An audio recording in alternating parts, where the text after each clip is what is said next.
What's up, everybody? Welcome to Mongols. This is our prediction show where we are going to break down what we think might happen as the Hounds travel to take on the Charleston Battery in the first round of the USL playoffs. I am Mike Sparks. Joining me for this one is Justin Ashcraft. Justin, we just got through Halloween. Did you get a ton of candy? Yeah, I mean, yeah, we got a good amount for sure. Our daughter's pretty shy in a lot of ways, and so so we went to like a couple of different trunk or treats, and she's pretty particular at the trunk or treats who she goes and talks to. But then we went trick or treating last night, and the people, a lot of them, like she was with a friend, and so she had a lot more confidence of going up to houses to get candy and all of that kind of stuff. So, yeah, we got a lot of candy, had a lot of fun over the last week and a half, but I'm tired. I'm like, when did Halloween become so busy? Listen, I remember, especially, when my guys were right around your daughter's age, it was more mentally taxing for me than anything because we used to go out with like a group of people. And so literally we would like send the kids up to the house. And as they're going up, you're doing like a head count, like 1, 2, 3, 4, 5, 6, 7. Okay, we got 9, we got good. And then as they come back from the house, you're doing the same head count to make sure. I can't remember if I told the story before or not, but there was one year where my oldest son, he was probably like 6. He went up to a house with all of his cousins, and everybody came back down to the street, and they were like, "Where's Ollie?" And you could see the person's house. They had this big bay window with a fish tank in it, and Ollie was standing on their couch, like tapping on the fish tank, like we could see through the Oh my goodness. window. And we were like, "Oh no!" So like we just had to like tell like when people open the door, you don't go in, you just like stay outside. And I know you saw the fish and got excited, but let's stay with the group here, bud. So yeah, a lot has changed since then.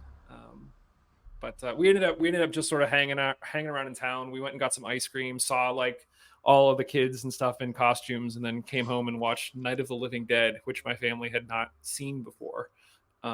So that was a bit of an experience for them. But yeah, sounds like everything went well for you guys. Let's get Hmm. into sort of the news and sort of what we expect from this game here. Some of the news we've already kind of assumed. Eric Dick was officially awarded the Golden Glove. We kind of had done the math prior to the last game and realized that he would have had to let in 7 goals against El Paso and Vidiello get a clean sheet for him not to win it. So it's good that he won it. Congrats to him. Again, he'll be the first to tell you that it's a team award, that like he accepts it, but it is really about the team. On the flip side, Nick Marcanic officially got the Golden Boot with 28 goals. Again, no surprise there. I think the next closest person had 19, so it wasn't like they were going to catch him in the last game of the season either. So that sets up a really interesting showdown here where we have the Golden Boot versus the Golden Glove, and we'll kind of see which one breaks first. The other thing is, I know that during the reaction show, I had mentioned we had like a full slate of shows this week. We did, and then like everything fell apart. Our contact in Charleston had a scheduling conflict at the very last minute, and we couldn't sort of make that happen. And then we totally had an interview with Kizza lined up, and then travel issues with the team. They could either travel when we typically do the show, or it was like midnight Friday night before the game, and it was like, no, you should not travel midnight before the game to get to the game. You should travel on Thursday and get there and be comfortable. So fully understandable, but unfortunately, we just don't have those shows for you this week. Assuming we win, we'll have another run at it next week, and we'll see if we can get those ones up too. The one other piece of news, Kizza is up for Player of the Month. There's basically 4 contenders. Last time I checked, he was ranking number 2, but you can basically go over to the USL's website and vote for him, which you should absolutely do. But the rationale for why he's up for Player of the Month, I think we all sort of know. But he scored 4 goals in 4 appearances over the past month, 80% conversion rate, and a goal every 82.5 minutes. So yeah, it's been a good month for Kizza for sure. We talked a little bit about that. Justin, any thoughts on any of the news? Yeah, I mean, I think Eric Dick getting the Golden Glove, and you guys talked about it. Like, it's cool to see.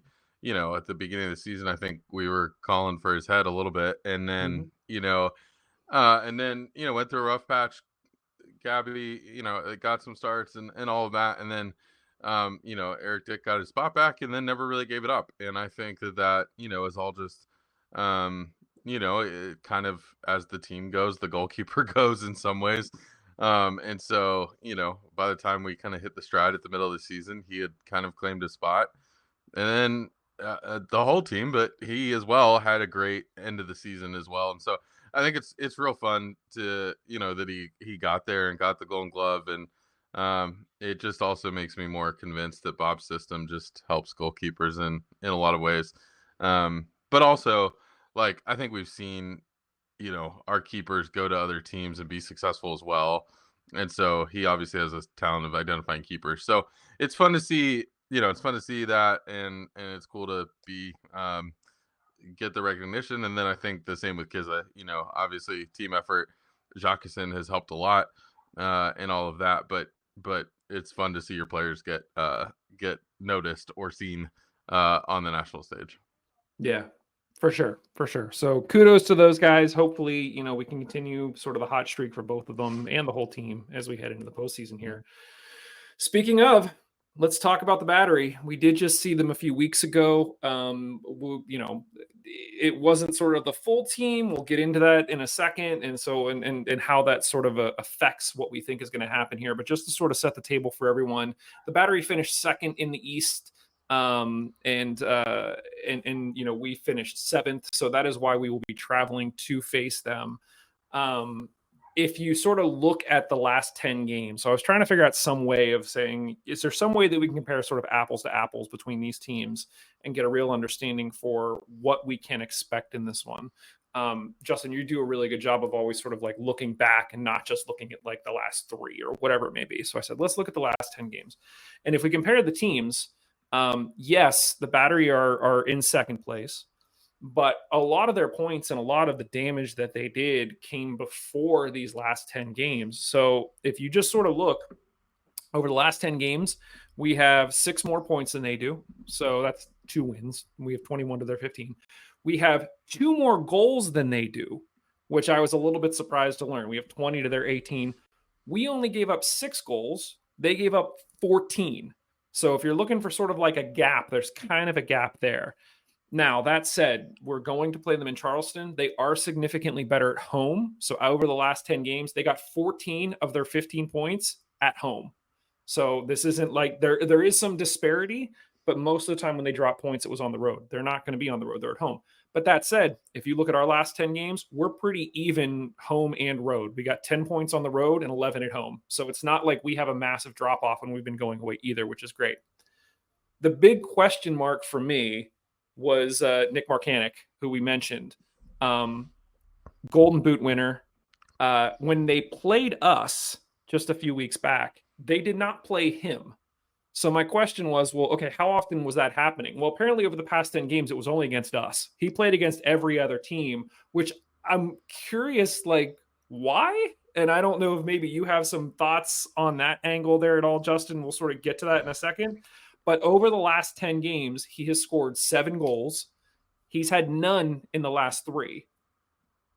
For our team, Kiza has 7 goals in the same span, and he's scored in the last 5. Likewise, Jacqueline has 5 goals over the last 10. So if you were looking, and I said this is sort of Golden Boot versus Golden Glove. Yes, they have the Golden Boot winner, but if we're just looking at strikers, we have the harder strikers right now in terms of consistency and goals scored and all of that. So it will be very interesting. And then the only other stat that sort of jumped out at me is I mentioned, defensively, we've been a lot better. Over the past 10 games, they have 1.4 goals against, and we have 0.6. And, they've played some good teams, just like we have. It was just interesting to sort of see that disparity from between defense and offense. What are your thoughts on the Battery? How are you feeling in this one?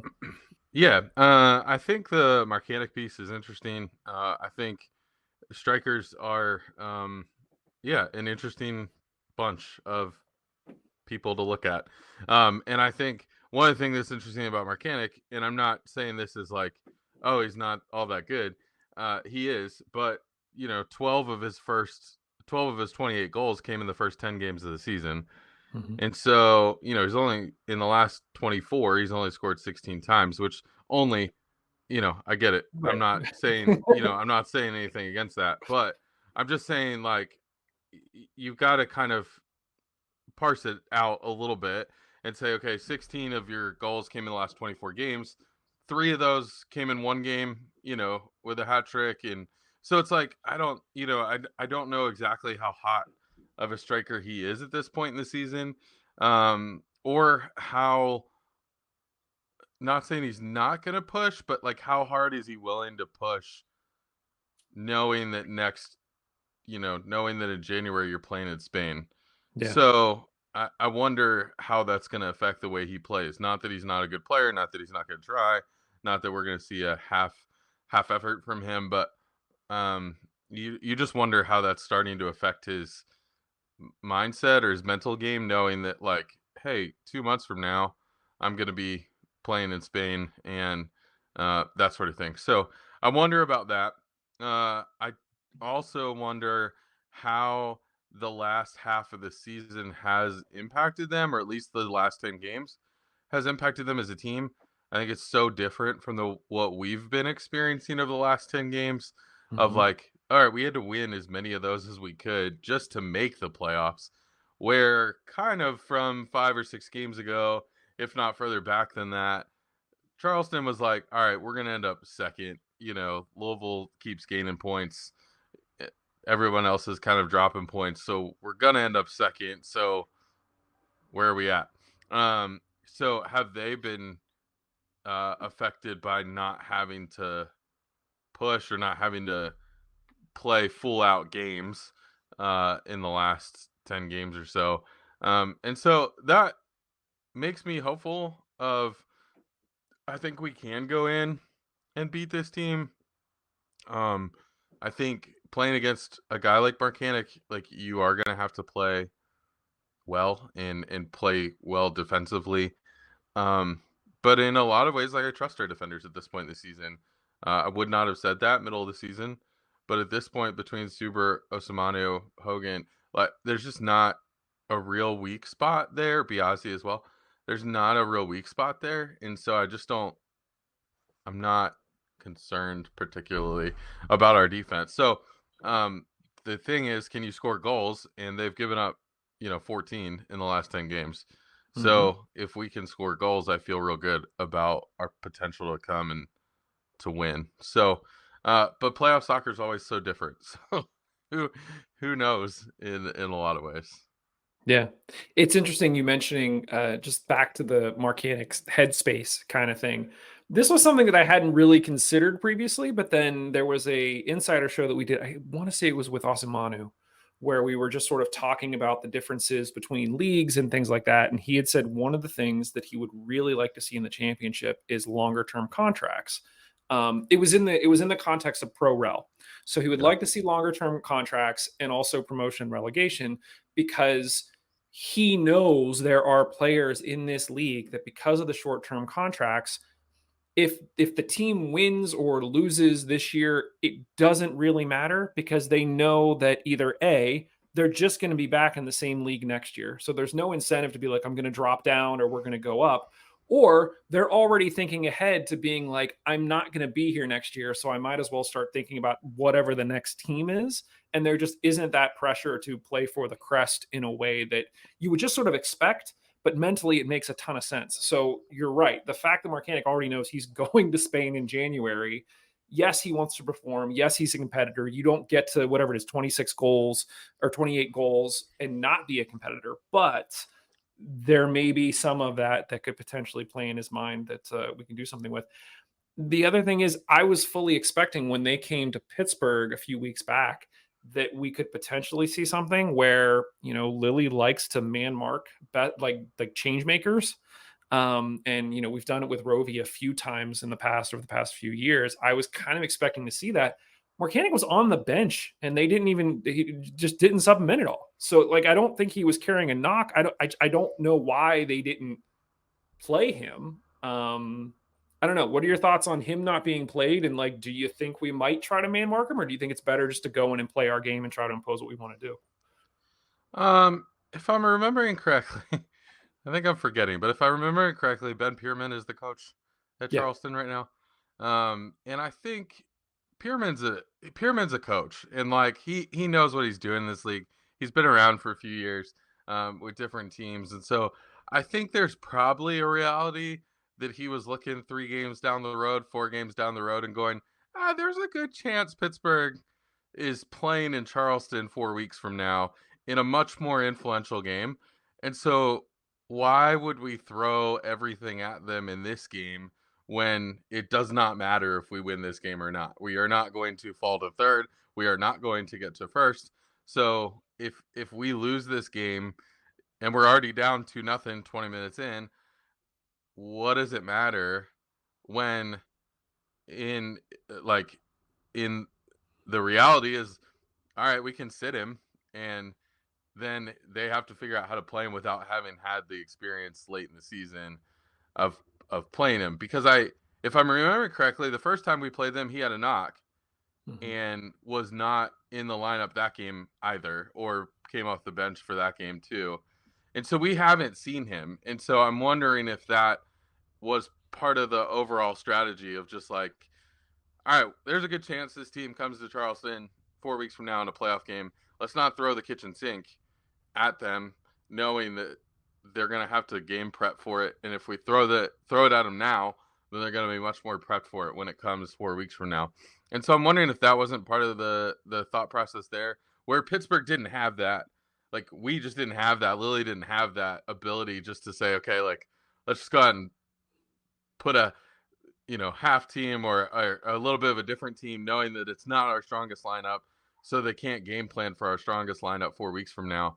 So that's what I think is hard. And we talked about what happened last year of Detroit, and we put a half lineup out, like trying to not give it to them, but we gave them, all this kind of stuff. I know Steve's strong feelings about that game, but I think like I think it's smart of Charleston to say, all right, he still has 3 weeks to get kind of back into game shape. And so let's sit him for this game so that 4 weeks from now, Pittsburgh's not going back to their game tape from 3 weeks ago and going, all right, let's just see how we can beat this team this way. Yeah. So I think it's smart. Yeah, I don't disagree. Looking back over the last 10 games, Marcanic was responsible for basically, when I say responsible, he scored basically 40% of the team's goals. And he's a midfielder. I think whenever we had the initial insider show that we did with our Charleston insider, he was saying that, really their forwards just weren't performing the way that you would expect them to. So Marcanic has sort of had to step up. So that'll be something to watch for here is, over 10 games to have one person, I'm about to say to have one person responsible for 40% of your goals is a lot. Kizza was responsible for 35. So this isn't like he's that far off. But we did have somebody really close behind with Jacqueline at 25. So I think this is a case where if Ben Pierman decides to come in and tries to shut down someone like Kizza, we have enough other tools that could absolutely take advantage, that are used to sort of stepping up and taking advantage. Whereas I'm not certain that Charleston, especially in the form that they're in recently, can do so. Like, I think this is definitely a case where, because we have had to, like you said, win in battle every single game for the past 10 weeks, we just have a totally different mindset from this team, and how easily you can turn that on or off. We're going to see this weekend for sure. So, yeah. What do you, are you feeling confident going into this one? How do you feel? Yeah, I do feel fairly confident actually going into this game. I don't feel particularly scared of Charleston.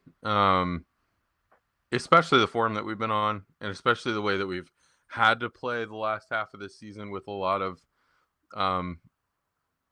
with a lot of passion, and we've been, we've had to figure out how do we play how do we play, how do we get there. So I'm just not, I think we've been playing with that mindset for a long time, and so I trust our mindset to be in it to win it, because we've had to do that, and so I think that makes me more confident. The things that scare me a little bit or make me less confident are being on the road. Obviously, having a goal scorer like Marcanic on the other side of the field, I think can be scary at times. But again, I trust our defense. So I'm trying to figure out like, do I go in worried? Do I go in confident? Do I feel good about the game uh, going in? And I think like uh, you know, in my household, the difference of how I go into games versus how Laura Allen goes into games is very different. I usually go in pretty confident. All right, let's enjoy the game. The Hounds can win this, so like let's pretend that they're going to. She goes into games like, well, we're gonna lose, and even when we're up 2-0 at the end of a game, she's like, well, they could still score 2 goals in 10 minutes, and I'm like, yeah, but that doesn't happen often against the Hounds. So like, Yeah. I don't know. Expertise says I don't think it's going to be that hard. So I want the Hounds to think about how last year felt for the guys who have been around. But I think if you've been playing soccer long enough that you've gotten through college and you're here now, you know how these games feel, and so I hope that they can raise their mindset enough to, all right, let's play well, let's play to the best of our abilities, and then see what happens from there. But I think you've got a good enough team that you can go in and snag a win here. Yeah, I think that, as I was trying to compare these teams, it's very easy to get caught up just basically where the teams finished positionally and be like, well, it's 2 versus 7. So I think if you look around the league in terms of how people are voting, most people aren't giving the Hounds a chance. But I think, the phrase that defense wins championships is there for a reason. And the difference of 0.6 goals against per game over a 10-game stretch and 1.4 goals against is a big difference.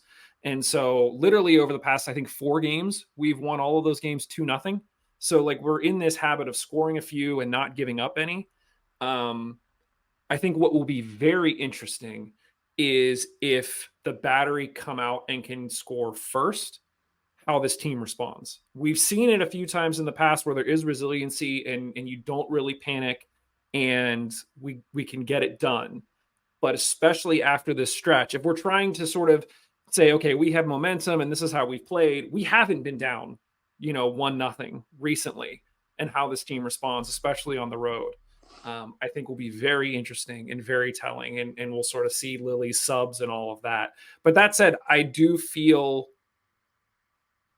feel confident going into this one, and I think the guys should too, because honestly, we've been playing better soccer than they have.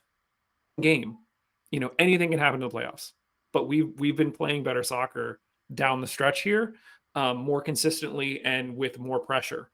So I think that's just going to serve us well. And being on the road, it has a different impact on different players, but it also tends to have that galvanizing effect where it's just like you're not at home, like you've got to be there with the guys and you're sort of there with each other and you're pulling together and there's like a whole bonding thing that happens.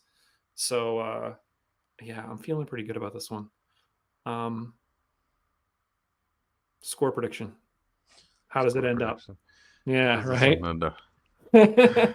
How does this one end up? The hard thing about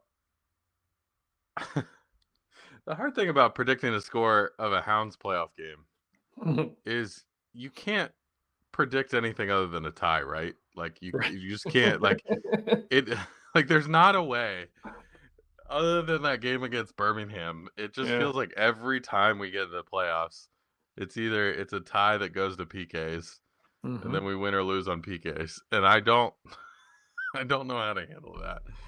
That's what I don't want to happen in this game. I really don't need it to go to extra time and then to PKs. Like that is not what we need, especially the fact that we're gonna have to keep going on the road most likely. Um how do I think this one ends up? I think we're performing really well, and I think that we have had the our backs against the wall. I think the trap of this game could be, hey, you got there, Mhm. and then all the steam kind of comes off the team. But I don't think that that will happen. I think there's enough, um, professionalism with Mertz and Forbes and Griffin and Kizza even to, hey, we're not gonna let off now. Like we have to keep performing, and we have to keep going after it if we want. This isn't playoffs wasn't the end goal. the championship is the end goal. So we got to keep going. I'm going to predict.